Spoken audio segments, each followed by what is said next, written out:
I just want to start with, we have like, what a company. I don't know about you guys, but I see this company in action, it just blows me away. And the quality of the people, the respect of our clients, how much they want us in countries around the world, it's extraordinary. It's all based upon the things that you do and how you do it, and things like that.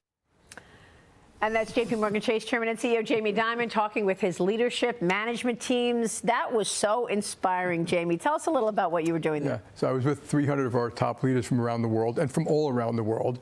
And I did a master class on learnings and things that we have to do. And I went through a lot of fun stuff, but like how you report your numbers, how you understand them, bureaucracy, running meetings, not showing up on time, people being on their phones while they're on these Zooms, why we're all going back to work.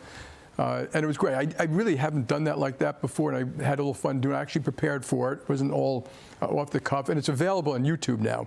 So we had to edit it to protect the innocent and protect myself, but hopefully it's fun for people. I loved it. And before we end this interview, I'm going to ask you for some tips for our younger generation and how they can achieve anything close to what you have achieved. But Jamie, let me get to policy for a moment, because President Trump met with House Republican holdouts, people who say, no, I'm not going to sign that bill because there's not enough spending cuts in it. And he did get some potential no votes changed to yes votes. How important are the tax cut extensions to be put in this reconciliation plan, and what's most important policies that you think are needed right now? Yeah, so let me go to taxes first, because there's always a misnomer about this. Our tax rate was 36% when they reduced it to 21%. The whole world 20 years earlier had been at 36%, and it come down to 21%. So 21 is just the average of the OECD countries now. And I think it's very important, in my view, to have a very competitive international tax system. Taxes have a lot of other attributes. It's got to be competitive because it drives capital, people, brains, IP overseas.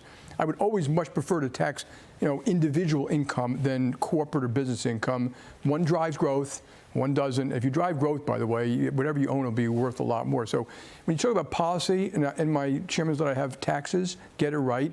I would also, by the way, double the earned income tax credit. So if you're a single mother with 2 children making $12,000 a year, the government will give you $6,000. I would almost double it. I'd get rid of the child requirement. I'd get more money into the hands of the lower paid. I think it's very important. Jobs create dignity, better household, less crime, more household formation. It brings people into the workforce. It'll probably drive the GDP. And to me, it's a small price to pay. So we talk about the people left behind, EITC, skills training. So one of the things is education, do more in education. Healthcare, we spend 18 or 19% of GDP in healthcare. Infrastructure. But another big one, which I know that the administration is going after, is I'm changing the name to blue tape, because there are people out there who seem to love it. They want more regulations. And a lot of these regulations, I should point out, are written by academics who've never been in the real world, and therefore the unintended consequences dwarf the intended ones. But when you look at America, what happened to us? This can-do nation? Whenever I talk to people about, and we talk about permitting, but it's permitting, it's licensing, it's litigation. We spend 2% of our GDP on tort, on litigation. Most other countries are 1%. And most people on both sides say it's capricious, it's slow, it's arbitrary, it's expensive. What are we doing to ourselves? We can't build bridges, tunnels, roads, schools, rare earths. That's what we heard from Mike Wirth as well, from these Chevron. are all inflationary.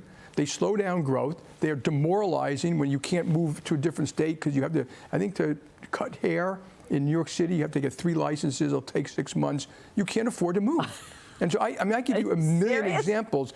We had a pipeline that was going to be built from Pennsylvania to New York to bring gas into New York, but people just chopped that. They didn't want to do it. So people here have to pay more for energy, and it's dirtier, because the gas would have been cleaner than the coal that's being used instead.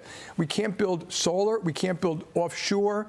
Affordable housing. I mean, we need to clean this stuff up. So are you comfortable with the deregulation that President Trump has put out there yet, or you want to see even more? No, I think they have to. I think we should change our mindset, that we should have proper regulations to protect food, protect energy, protect financial services, protect consumers, but it should be a mindset of continuing improvement.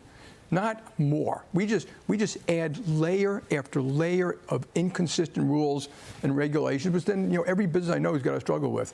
And you guys should one day get like 10 small businesses up here have them sit at your table over here and ask them what they have to do with federal, state, and local rules and regulations, auditing, taxes. It'll blow your mind.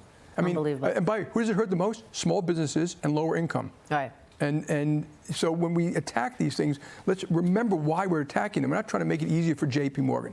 JPMorgan will be fine, and it's accurate to say that big companies can pay the cost more. But it makes it much harder to form small businesses. So you've talked about tax extensions, you've talked about deregulation, you touched a little on tapping into the energy capacity. Affordable housing, mortgages, we can reduce the cost of mortgages by changing.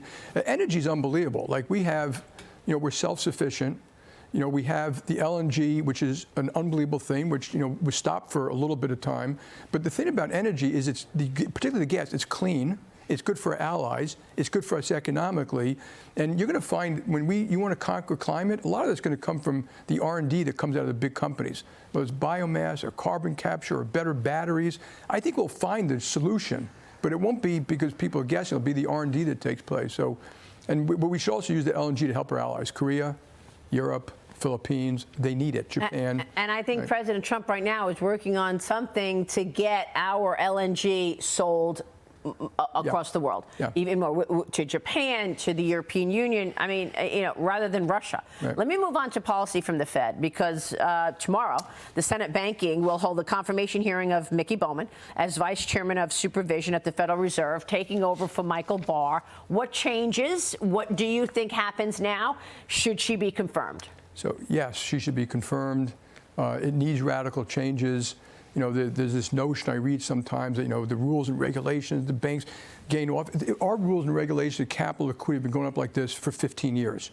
We've been talking about Basel III for 10 years, okay? And, it just shows you how slow it is. And the Byzantine, I had that little spaghetti chart I do. The Byzantine, now Dodd-Frank did some good stuff, okay? Capital liquidity resolution for large investment banks.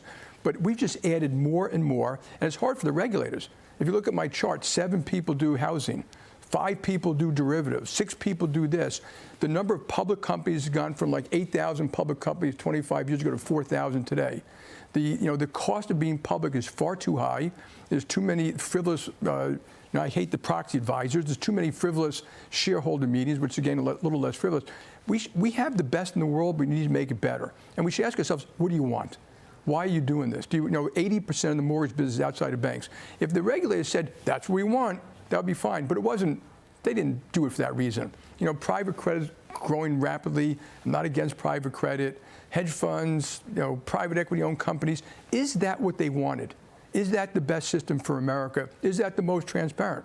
And so, I think regulators should look at what can you do that's better, and we need to have conversations about what works. I actually think, and what bothers me the most, had they really thought about it and done things properly, Silicon Valley Bank wouldn't have happened, First Republic wouldn't have happened. We can reduce bank runs. We can make it much easier to resolve a bank.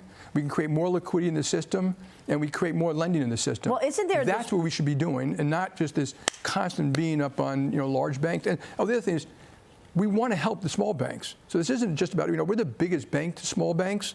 But we have a million ideas how we can help the small banks. Right. And so we should be working on those things as opposed to just yelling at each other. Because there's been a brushstroke approach to all banks. Like, JPMorgan should not be the same as, the small bank in your local neighborhood. The small banks have legitimate complaints, and the rules and regulations are killing them.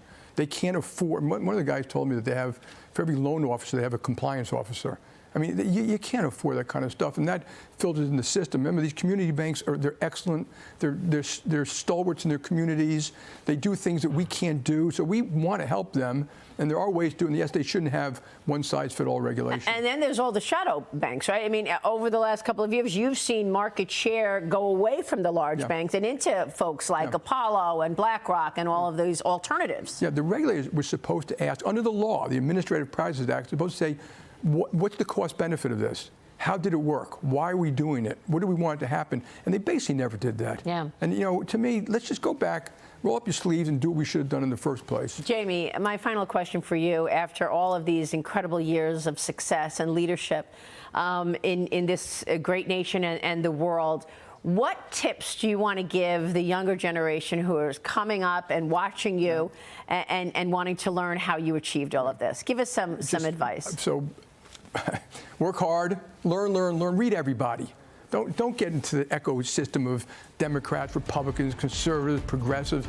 Read everybody. Learn. Get to know, learn from everybody else. I learn a tremendous amount from talking to other people, not just from sitting by myself. So educate yourself. Learn how to take care of yourself. If you don't take care of your mind, your body, your spirit, your soul, your friends, your family, you're not going to have a great life. And enjoy it. Enjoy it every step of the way. And so have a little heart and humanity. Treat people properly. I grew up, with the way you treat people is you treat everyone fair and honest and forthright, whether it's a cab driver or a waiter or a CEO. And so, and you'll have a great life. And by these kids, anyone who's depressed, as long as we don't have like nuclear war, they're going to have an unbelievable life. They're going to inherit. Like people say, the next generation's in bad shape. Really? They're going to inherit a country that's worth $200-300 trillion. They're probably going to live to 120. AI is going to cure some cancers. Yeah. They shouldn't be bemoaning their situation. They should be looking at this world and saying, what can I make of it? What can I do better than the folks before me?